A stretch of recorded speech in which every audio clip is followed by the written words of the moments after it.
ନା ବର୍ତ୍ତମାନ ଆମର ଏସପି ଭଦ୍ରକଙ୍କ ନିର୍ଦ୍ଦେଶ କ୍ରମେ ଭଦ୍ରକ ଡିଷ୍ଟ୍ରିକ୍ଟରେ ଏନଡିପିଏସ୍ ମତଲବ ଆପଣଙ୍କର ଧଳା ଜହର ଏବଂ ମାଦକ ଦ୍ରବ୍ୟର ଚୋରା ଚାଲାଣକୁ ରୋକିବା ପାଇଁ ଆମେ ଜୋରସୋରରେ ଡ୍ରାଇଭ୍ ଜାରି ରଖିଛୁ।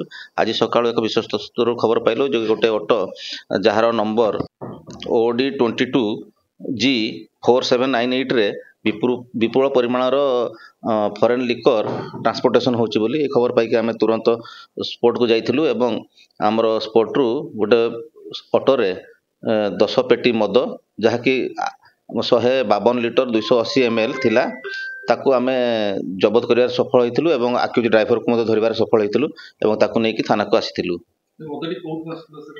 ସେ ଡାହାଣଗଡ଼ିରେ ଆସୁଥିଲା। ବର୍ତ୍ତମାନ ସୁଦ୍ଧା ସେ ଡ୍ରାଇଭର ଅଛି ସେ ତାର ସ୍ପେସିଫିକ୍ କିଛି ଜଣାଯାଉନି। ଆମର ତଦନ୍ତ ଜାରି ରହିଛି ସେ କାହା ପାଖରୁ କିଣିଥିଲା ଏବଂ କୋର୍ଟକୁ ନେଇକି ଯାଉଥିଲା ସେ ସବିଶେଷ ତଥ୍ୟ ଆମେ ଗ୍ରହଣ କଲା ପରେ ସେମାନଙ୍କ ବିରୁଦ୍ଧରେ ମଧ୍ୟ ବିହିତ କାର୍ଯ୍ୟାନୁଷ୍ଠାନ ଗ୍ରହଣ କରିବୁ। ନାଇଁ ଆମର ଏଇଟା ଗୋଟେ କଣ୍ଟିନ୍ୟୁଅସ୍ ପ୍ରୋସେସ୍। ଆପଣଙ୍କର ଚୋରା ମଦ ଆପଣଙ୍କ କାର୍ଯ୍ୟକଳାପକୁ ଜିରୋ ଟଲରାନ୍ସ ନୀତିରେ ଆମେ ଆମର ନେଇଛୁ ଏବଂ ଆମେ ଯେଉଁମାନେ ବି ଚୋରା କାରବାରରେ ଲିପ୍ତ ଅଛନ୍ତି ତାଙ୍କ ବିରୁଦ୍ଧରେ ବିହିତ କାର୍ଯ୍ୟାନୁଷ୍ଠାନ ଗ୍ରହଣ କରୁଛୁ। ଏଇଟା ଗୋଟେ କଣ୍ଟିନ୍ୟୁଅସ୍ ପ୍ରୋସେସ୍ ଅଛି। ନା ସେଟା ଇନଭେଷ୍ଟିଗେସନ ଜାରି ରହିଛି। ବର୍ତ୍ତମାନ ସେ ଡ୍ରାଇଭରକୁ ପଚାରିଲା ପରେ ସେ କାହାଠୁ ନେଇଥିଲା ଏବଂ କୋଉ ଜାଗାକୁ ନେଇକି ଯାଉଥିଲା ଏବଂ ତାର ମୁଖ୍ୟ କାରପଟଦାର କିଏ ସେ ବିଷୟରେ ସବିଶେଷ ତଥ୍ୟ ଗ୍ରହଣ କରିକି ଆମେ ବିହିତ କାର୍ଯ୍ୟାନୁଷ୍ଠାନ ଗ୍ରହଣ କରିବୁ।